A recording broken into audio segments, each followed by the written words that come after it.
Alright, class, today we're going to talk about one of the most famous and most important events in American history, the Boston Tea Party. Hooray!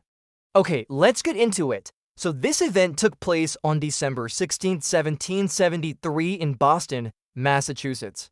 And as you can probably already guess from the name, it involved a lot of tea. But why were people drinking so much tea and why do we still care about it today? Well, let me tell you. So the British had passed a series of laws known as the Tea Act, which was intended to help the struggling British East India Company.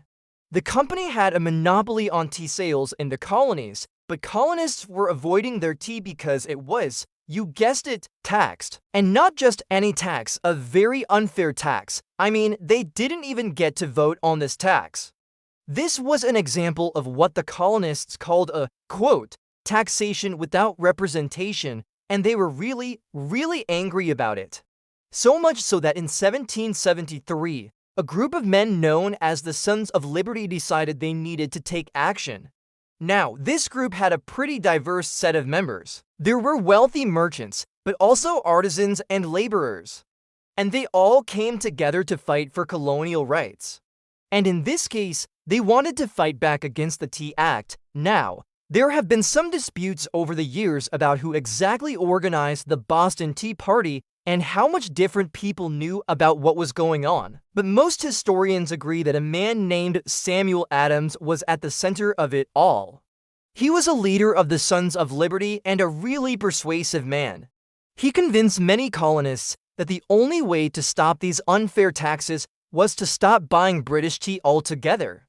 And with the support of other groups like the Daughters of Liberty, who organized boycotts and encouraged women to make their own clothes instead of buying British textiles, the plan was set in motion.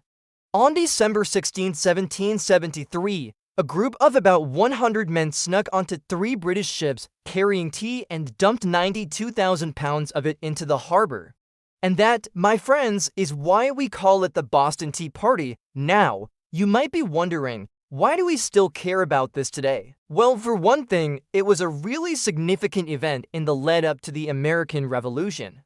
It showed the British that the colonists were serious about fighting for their rights and that they weren't afraid to take drastic measures to protect them. And for another thing, it's just a really interesting story about a group of people who stood up for what they believed in, even if it meant going against the most powerful empire in the world.